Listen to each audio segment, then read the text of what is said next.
నమస్తే నమస్తే welcome to journalist. అసెంబ్లీలో నిన్న జరిగిన చర్చ, దాని తర్వాత మారినటువంటి పరిణామాలు.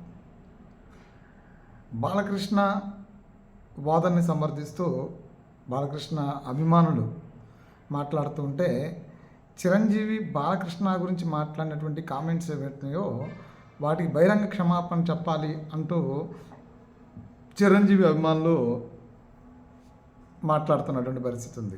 అంటే ఇక్కడ ఒకళ్ళని సమర్థించాలి, సేమ్ టైము ఇంకొకళ్ళని అంటే ఇంకొకళ్ళ విధానాన్ని తప్పు పట్టాలి అంటే అది సాధ్యపడదు. ఎందుకంటే కొన్ని వ్యాఖ్యల వెనకాల అర్థాలు చాలా ఉంటాయి. అందుకని మాట్లాడే ముందు పెద్దోళ్ళు చాలాసార్లు చెప్తుంటారు, మాట్లాడే ముందు 1-10 సార్లు తడువుగా చెక్ చేసుకుని మాట్లాడాలి అని. ఆవేశంలో మాట్లాడడం వల్ల కొన్ని అనర్థాలు వస్తాయి. మనం వాయిస్ రేజ్ చేసి మాట్లాడడం, ఒక విధానాలు మాట్లాడడం అంటే వేరు, కానీ చెప్పాలనుకున్న అంశాన్ని సరిగ్గా చెప్పలేకపోవడం కూడా కొన్నిసార్లు అయోమయంలో పడేసేటువంటి పరిస్థితి ఉంది. చెప్పాలనుకున్న విషయాన్ని నా సైడ్ నుంచి చెప్పాలి అంటే కనుక బాలకృష్ణ చెప్పాలనుకున్న విషయాన్ని సరిగ్గా చెప్పలేకపోయారేమో అసెంబ్లీలో అనుకుంటున్నాను. ఇక్కడ చిరంజీవిని వ్యక్తిగతంగా మాట్లాడడానికి లేదా చిరంజీవిని దూషించి మాట్లాడడానికో, లేదంటే మెగా కుటుంబాన్ని సేమ్ టైము ఇటు గ్యాప్ తీసుకురావాలని మాట్లాడడానికో బాలకృష్ణ సన్నిద్ధంగా లేడనే తెలుస్తుంది. ఎందుకంటే ఆ అవసరం కూడా ఆ చర్చలో లేదు. చిరంజీవిని వ్యక్తిగతంగా దూషించారని చెప్పడానికి కూడా అక్కడ లేదు.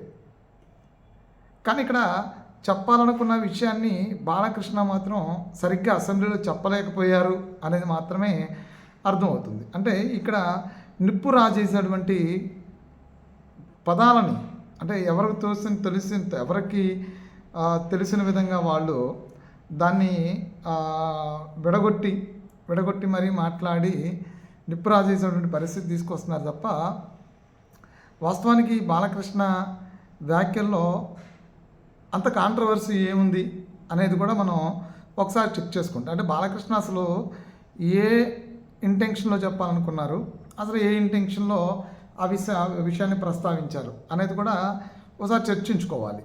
బాలకృష్ణ ఫస్ట్ ఈ అంశాన్ని లేవనెత్తింది కామినేని శ్రీనివాసరావు, కైకలూరు ఎమ్మెల్యే ఈ అంశాన్ని లేవనెత్తారు. ఆయన లేవనెత్తిన క్రమంలో ఏంటంటే, జగన్మోహన్ రెడ్డి ఉన్మాదత్వం గురించి చెప్పే సందర్భంలో చిరంజీవి ఒకసారి వచ్చారు, ఆయన జగన్మోహన్ రెడ్డి కుటుంబాన్ని కలిశారు, ఫ్యామిలీతో కలిశారు, ఆయన సాధారణంగా ఈయన ఆహ్వానించారు, భోజనం అది చేశారు, వెళ్ళారు.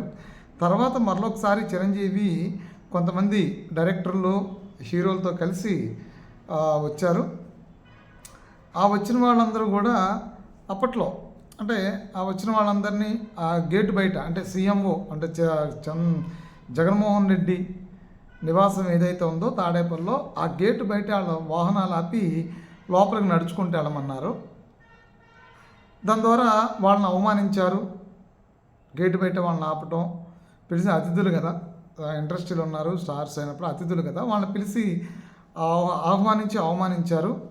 ఆ తర్వాత లోపలికి వెళ్ళిన తర్వాత అక్కడికి వెళ్తే అప్పుడు అప్డీపీ చైర్మన్, ఆ ఫిల్మ్ డెవలప్మెంట్ కార్పొరేషన్ చైర్మన్ ఎవరైతే ఉన్నారో పోసాని కృష్ణమురళి ఉన్నారు. తర్వాత పోసాని కృష్ణమురళి తర్వాత ఈ సినీ ఫోటోగ్రఫీ మంత్రి ఎవరైతే ఉన్నారో పేరు నాని, ఆయన కలవాలని చెప్పని ఆదేశాలు వచ్చాయి చిరంజీవికి కానీ, ఇక్కడ వచ్చినటువంటి ఈ నిర్మాతలకు కానీ, అదేవిధంగా డైరెక్టర్లకు కానీ, హీరోలకు కానీ ఆ ఆదేశాలు ముఖ్యమంత్రి నుంచి వచ్చాయి. సరే, వచ్చినప్పుడు చిరంజీవి అదేంటి అలా పిలిపించి చేయటం ఏంటి, లేదు కొంచెం రమ్మనండి, రమ్మంటే ఆయనతో ముఖ్యమంత్రితోనే సమావేశం అనుకున్నాం కదా, రమ్మనండి అంటే, తర్వాత ఆయన ఎప్పటికో వచ్చారు, అటెండ్ అయిన తర్వాత చిరంజీవి పాపం ఆయన సాదర బిహేవియర్ ఎలా ఉంటుందో అదే పద్ధతిలో ఆయన ఇండస్ట్రీకి, మీరు రాష్ట్రానికి తండ్రి లాంటి వారు, పెద్దవాళ్ళు, మీ సహకారం ఉండాలి, సినిమా మీద కూడా మీ సహకారం సపోర్ట్ ఉండాలి, ఆ చేతులు జోడించి అడుగుతున్నారని చిరంజీవి గారు ఆయన సాదర బిహేవియర్ ఎలా ఉంటుందో, నార్మల్ బిహేవియర్ ఎలా ఉంటుందో అందులోనే అడిగారు. ఆయన స్వభావం అది. ఆయన స్వభావం అలా ఉంటుంది, సాధారణ స్వభావంగా ఉంటుంది. అదే స్వభావంతో ఉన్నాడు ముఖ్యమంత్రి అయినా, సాధారణ వ్యక్తి దగ్గరైనా ఒకటే స్వభావం ఉంటుందని ఆయనే చెప్తూ ఉన్నాడు. సరే, ఆ స్వభావంతో ఆయన అడిగాడు. ఆ వీడియోని కట్ చేశారు. ఈ ఇకిలిగా వ్యవహరించే చాలామంది ఉంటారు కదా వైసీపీలో, వాళ్ళందరూ దాన్ని ట్రోల్ చేశారు, ఏదో సునకానందం పొందారు. అదే అవమానంగా కూడా చిరంజీవి ఫీల్ అయ్యేటప్పుడు అందరూ ఫీల్ అయ్యారు. ఇదే అంశాన్ని కామినేని శ్రీనివాసు లేవనెత్తారు. పిలిచి ఇలా అవమానించి ఇలా చేశారు. 2 సంఘటనలు, ఒకటి గేటు బయట ఆపి వాళ్ళు నడుచుకుంటామని చెప్పారు అతిథుల్ని. రెండోసారి లోపలికి వెళ్ళిన తర్వాత సీఎం నేను కలవాలని చెప్పని సినిమా ఫోటోగ్రఫీ మంత్రిని కలవాలని చెప్పని ఆదేశాలు ఇచ్చారు. ఆ తర్వాత ఆయన ఎప్పటికో గట్టిగా అడిగితే వచ్చారు. వచ్చిన తర్వాత చిరంజీవి మాట్లాడినటువంటి ఈ చేతులు జోడించి అడిగినటువంటి వీడియో క్లిప్ చేసి బయటికి వదిలి ఆయన అవమానించారు అనే అంశాన్ని చెప్పారు. సో ఇది ఓకే. సేమ్ టైం బాలకృష్ణ అది అయిపోయిన తర్వాత ఆయన మాట్లాడడం మొదలుపెట్టారు. ఆయన ఏం చెప్పాలనుకున్నారంటే, గట్టిగా అడగటం ఏముంది ఇందులో, చిరంజీవి అయినా గట్టిగా అడగటం ఏముంది. ఒక ముఖ్యమంత్రికి ఉన్న వ్యక్తి అతిథులు వచ్చినప్పుడు సమావేశం అని చెప్పని పిలిచి రాకపోవటం ఏంటి, గట్టిగా పిలవటం ఏంటి, గట్టిగా అడగటం ఏంటి, గట్టిగా అడగాల్సిన అవసరం ఏముంది, అతని రెస్పాన్సిబిలిటీ అది కాదా, అది బాధ్యత కాదా, అతనికి ముఖ్యమంత్రి బాధ్యత అది కాదా అని మాట్లాడే సందర్భాన్ని మాట్లాడుతూ ఇలాగా ఈ ఫిలిం డెవలప్మెంట్ దాంట్లో ఈ మధ్యకాలంలో నాకు కూడా ఒక ఇన్విటేషన్ వచ్చింది, దానిలో నా పేరు కూడా 9వ పేరు ఉంది అనేది.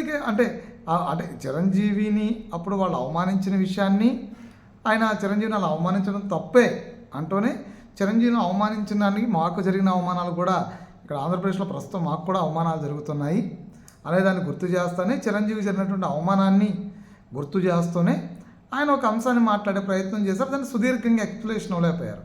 ఎక్స్ప్లెనేషన్ ఇవ్వకపోవటం వల్ల ఇప్పుడు అది డిఫరెంట్ అంటే ఎవరి మైండ్కి దోసింది వాళ్ళు మాట్లాడుకునేటువంటి పరిస్థితికి వెళ్ళిపోయారు.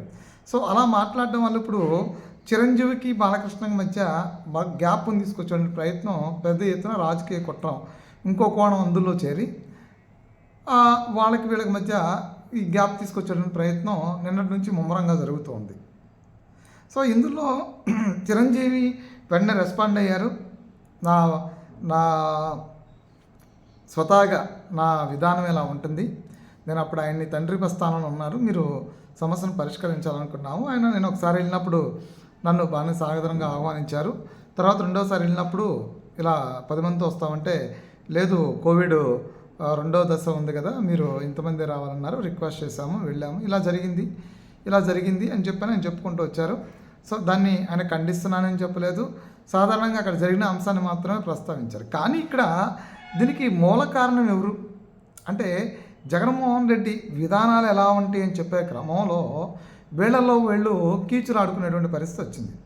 బాలకృష్ణ కూడా జగన్మోహన్ రెడ్డి విధానం ఇలా ఉంటుంది అని చెప్తూనే చిరంజీవి గట్టిగా అడిగితే రావటం ఏంటి, అతను ఎందుకు రాలేదు, అతని బాధ్యత లేదా అని అడుగుతూనే మిగతా విషయాలని ప్రస్తావించడంతో, ఆ విషయాన్ని గట్టిగా అడగడం కాదు, బాధ్యత లేనటువంటి వ్యక్తి అతను, అలా చేయటం వల్ల అతను అధికారం కోల్పోయాడు, అలా చిరంజీవిని అవమానపరిచాడు అని మాట్లాడి, తర్వాత సెషన్లో ఇంకొకసారో సందర్భం వచ్చినప్పుడు ఆయనకి ఇచ్చినటువంటి సందర్భం వచ్చినప్పుడు ఇన్విటేషన్ అంశం మాట్లాడితే బాగుండేది. కానీ ఇక్కడ 2 అంశాలను ఒకేసారి మాట్లాడేపాటికి ఏమైందంటే, గుర్రాన్ని గాడిదని ఒకే గాడికి కట్టినట్టు అయిపోయింది. అంటే ఇక్కడ ఎవరు గుర్రాన్ని గాడిదని వ్యక్తులను సంపాదించట్ల, అంటే అలాంటి ఒక సంభాషణ మొదలైంది. ఇక్కడ ఆ పదాలని అంటే ఒకేసారి 2 అంశాలను ప్రస్తావించడం, ఒకటేమో ఆయనకు జరిగిన అవమానాన్ని ప్రస్తావించారు, రెండోదేమో ఎవడో గట్టిగా అడగలేదు అక్కడ అనే అంశాన్ని ప్రస్తావించారు. అసలు గట్టిగా అడిగితే రావటం ఏంటి అనే అంశాన్ని ఆయన సరిగ్గా చెప్పలేకపోయారు. గట్టిగా అడిగితే రావటం ఏంటి, ముఖ్యమంత్రిగా అతను ఎందుకు రాలేదు అనేదాన్ని ప్రశ్నించాల్సి, దానికి వివరణ ఇవ్వాల్సింది పోయి ఎవడో అక్కడ గట్టిగా అడగలేదు అంటే, గట్టిగా అడుగుంటే ఆ రోజు పరిస్థితులు వేరుగా ఉండే అని దీన్ని చెప్తాం అభిప్రాయం. ఇందులో కూడా ఏంటంటే, అందులో కూడా ఒక అభిప్రాయం దాగుంది. ఆ రోజు గట్టిగా అడగలేదు, చిరంజీవి చేతులు జోడించి అడగటమే ఆ రోజు జరిగిన పొరపాటు, అది ఆయనకు అవమానంగా కూడా మారిపోయింది అని బాలకృష్ణ అభిప్రాయం. గట్టిగా అడిగింటే ఎందుకు చేయరు మీరు, దేనికి చేయరు అని చెప్పని అడగాలి. లేదంటే కనుక దాని తర్వాత పరిణామాలు కూడా ముఖ్యమంత్రి అయితే మాత్రం ఏముంది, వ్యక్తిగత అభిప్రాయాలని ఓపెన్గా చెప్పాలి. చెప్పలేకపోయాడు చిరంజీవి. చేతులు జోడించి అడగడం వల్ల వాళ్ళు అవమానించారు. సో ఆ అవమానం జరిగిందనేది కూడా ఈయనే ఒప్పుకుంటున్నాడు. సో ఇలాంటి ఒక సంఘటన జరుగుతుంది అక్కడ. అంటే ఆ అసెంబ్లీలో జరిగినటువంటి సంఘటన నాకు దాన్ని ఆలోచిస్తే, ఇంకో కోణంలో ఆలోచిస్తే ఆ విధానమే అర్థమైంది. అంటే చిరంజీవి గట్టిగా మాట్లాడాలి, గట్టిగా మాట్లాడలేదు, చేతులు జోడించి అడిగారు, ఆయన అవమానించారు, అది పొరపాటు, అది వాళ్ళ విధానం, అలాంటి వాళ్ళ దగ్గర చేతులు జోడించి అడగకూడదు అని చెప్తూనే ఆయన మాటలు దొర్లారేమో. అంటే తొందరపడి మాట్లాడటము, లేదంటే మాట్లాడినటువంటి విధానము, లేదంటే చెప్పాలనుకున్న దాన్ని పూర్తి వివరణగా చెప్పలేకపోవటము, ఏదైనా కానీ అది మాత్రం చిలవలు పొలవలుగా మారి ఇప్పుడు మళ్ళీ రాజకీయాల్లో సొరకత్త రాజకీయం ఒకటి తెర మీద తీసుకొచ్చే ప్రయత్నం జరుగుతుంది. సో ఇక్కడతో ఈ బాలకృష్ణ అభిమానులు కావచ్చు, చిరంజీవి అభిమానులు కావచ్చు, ఇంకెవరైనా కావచ్చు, ఇక్కడతో ఈ విషయం వదిలేస్తే మంచిది. ఎందుకంటే చిరంజీవి ఏంటనేది బాలకృష్ణకి తెలుసు, బాలకృష్ణ ఏంటనేది చిరంజీవికి తెలుసు. ఏదో ఒక రోజు ఎక్కడో చోట వాళ్ళే షేక్ హ్యాండ్ ఇచ్చుకుంటారు. ఎవరి మనోభావాలను దెబ్బతింటే కనుక, లేదంటే ఎవరి మనసన్న గాయపడితే కనుక ఏదో ఒక రోజు చెప్పాల్సిన చోట వాళ్ళిద్దరు ఒక వేదిక మీద ఎక్కడో చోట షేక్ హ్యాండ్ ఇచ్చుకుని దానికి సంబంధించిన సారీ చెప్పుకుంటారు. ఈలోపు దీన్ని రాజకీయం చేసి బాలకృష్ణ ఓపెన్గా వచ్చి బహిరంగ క్షమాపణ చెప్పాలనటం నేరమే. అదేవిధంగా చిరంజీవి చేసినటువంటి వ్యాఖ్యల్ని విడివిడిగా మాట్లాడడం నేరమే. సరిగ్గా బాలకృష్ణ కూడా అంత ఫోర్స్గా మాట్లాడకూడదు. ఆయన అలా మాట్లాడడం వల్ల మనోభావాలు దెబ్బతింటాయి అనేది. ఎందుకంటే ఆయన మాట్లాడాలనుకున్నది వివరంగా మాట్లాడితే గోలుండేది కాదు. ఆయన ఆవేశంలో మాట్లాడడం వల్ల మనోభావాలు దెబ్బతినేటువంటి అవకాశం అక్కడ స్పష్టంగానే కనిపిస్తుంది. కాబట్టి ఏంటంటే దాన్ని ఎవరైనా సరే వాళ్ళకి నచ్చినట్టు వాడుకుంటారు. అంటే అంత సహృదయంతో, అంత లోతుగా ఆలోచించి ఎవరు డిస్కస్ చేయరు కాబట్టి సహృదయంతోనే దాన్ని వాళ్ళు వాడుకుంటారు. సో వాడుకునే అవకాశాలు కూడా ఎక్కువ ఉన్నాయి. దీన్ని ఇలాంటి ఒక సందర్భం మాట్లాడేటప్పుడు బాలకృష్ణ 1-2 సార్లు చెక్ చేసుకోవాలి. సేమ్ టైం ఇంకొక అంశం ఏంటంటే సైకోగాడు అని జగన్మోహన్ రెడ్డిని సంబోధించడం అనేది ఎవరు యాక్సెప్ట్ చేయరు. గతంలో వైసీపీ ఇదే మాటల విధానాన్ని అసెంబ్లీలో అవలంబించిన రోజున రాష్ట్ర ప్రజలే కాదు, మేధావులు కావచ్చు, మిగతా అందరూ కూడా వాటిని తప్పుపట్టారు. అలాంటి పదాలని ఉచ్చరించొద్దు అసెంబ్లీలో అని. అలాంటి మంత్రులు ఎమ్మెల్యేలు తయారయ్యారని చెప్పని ఆ పార్టీలో అందరూ మాట్లాడుకున్నారు. మరి ఈరోజు బాలకృష్ణ కూడా సైకో అనేది విమర్శ అవుతుంది, సైకోగాడ్ అనేది విమర్శలు మించి అవుతుంది. సో అలాంటి మాట బాలకృష్ణ అయినా సరే ఇంకెవరైనా సరే సైకోగాడు, అలాంటాడు ఇలాంటాడు అని చెప్పని ఒక మాజీ ముఖ్యమంత్రిని మాట్లాడాల్సిన అవసరం లేదు. సభా మర్యాదగానే మాట్లాడితే బాగుంటుంది అనేది కూడా ప్రధానంగా ఇది అందరి ఉద్దేశం కూడా.